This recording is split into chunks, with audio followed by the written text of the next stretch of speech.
நம்ம Ashwin sweets and snacks export பண்றதுக்கு 7373041434 மற்றும் www.ashwinsweets.com கான்டாக்ட் பண்ணுங்க.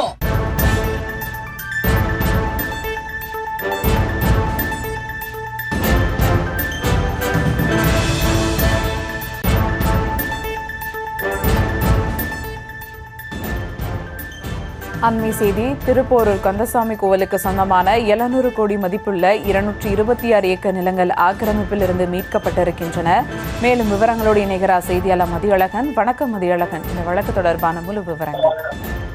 திருப்போரூர் கந்தசாமி கோயில் மற்றும் ஆளவந்தார் அறக்கட்டளைக்கு சொந்தமான 550 ஏக்கர் நிலங்கள் ஆக்கிரமிப்பில் உள்ளதாகவும் அவற்றை மீட்க நடவடிக்கை எடுக்க உத்தரவிட வேண்டும் என வழக்கறிஞர் பி ஜெகநாத் சென்னை உயர்நீதிமன்றத்தில் மனு தாக்கல் செய்திருந்தார். இந்த வழக்கை விசாரித்த உயர்நீதிமன்றம் 2022 மே மாதத்திற்குள் ஆக்கிரமிப்புகளை அகற்ற வேண்டும் என்று உத்தரவு பிறப்பித்திருந்தது.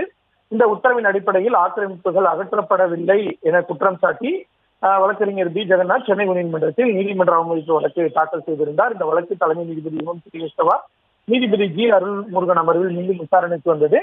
அப்பொழுது நீதிமன்ற உத்தரவின்படி இந்து சமய அறநிலைத்துறை ஆணையர் ஸ்ரீதர், திருப்போரூர் கந்தசாமி கோவில் செயல் அலுவலர் குமாரவேல் ஆகியோர் நேரில் ஆஜராகியிருந்தனர்.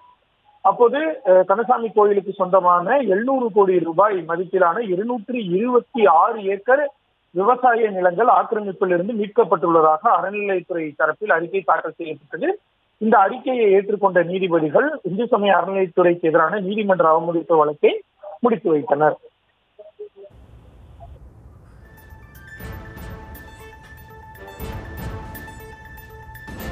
விவரங்களுக்கு நன்றி மதியழகன். நம்ம Ashwin sweets and snacks export பண்றதுக்கு 7373041434 மற்றும் www.ashwinsweets.com கான்டாக்ட் பண்ணுங்க.